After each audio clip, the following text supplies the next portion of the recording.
आप सभी को मेरा सादर नमस्कार।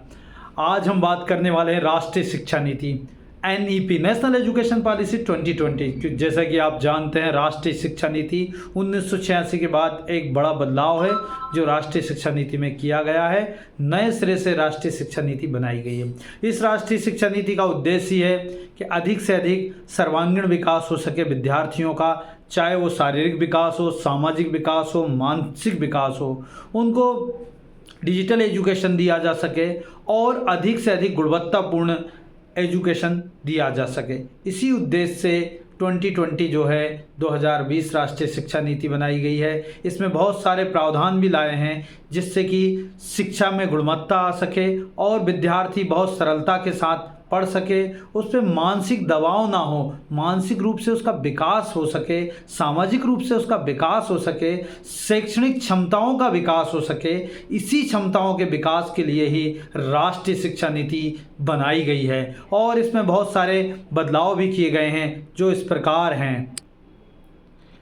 5+3+3+4 ये फार्मूला है जिसमें फाउंडेशन चरण है जो 3 से 8 साल तक है और प्री प्राइमरी चरण है जो 8 से 11 साल तक है जिसमें कक्षा 3 से 5 तक है। फिर मिडिल कक्षा है जो 11 से 14 साल तक है, कक्षा 6 से 8 तक। फिर सेकेंडरी है 14 से 18, 9वीं से 12वीं तक है। ये इस प्रकार से इस फार्मूले में बनाया गया है ताकि हमारे जो बच्चे हैं वो अच्छे से अध्ययन कर सकें, पढ़ सकें और राष्ट्रीय शिक्षा नीति का फ़ायदा ले सकें और इस संरचना के साथ साथ इस कार्य को कर सकें।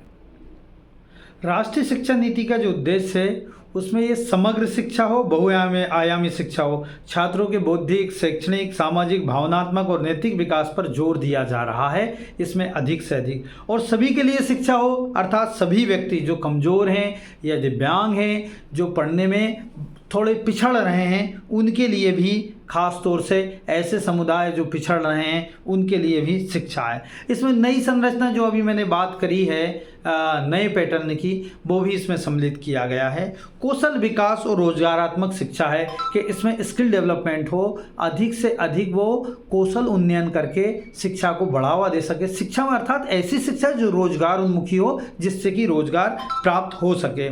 फिर मातृभाषा में शिक्षा कि वो अपनी मातृभाषा में पढ़ेंगे तो बहुत अच्छे से पढ़ पाएंगे, अपनी क्षमताओं का आसानी से विकास कर पाएंगे। फिर डिजिटल शिक्षा, आजकल ऑनलाइन का ज़माना है, वर्चुअल का ज़माना चल रहा है कि हम सब लोग ऑनलाइन मोड में बहुत चल रहे हैं, तो डिजिटल शिक्षा हो, डिजिटल के माध्यम से हम दूर में भी बैठकर बहुत कुछ अध्ययन कर सकते हैं। इससे ग्लोबलाइजेशन भी होगा, बाहर जो चल रहा है उस शिक्षा की भी अच्छाइयों को हम ग्रहण कर पाएंगे।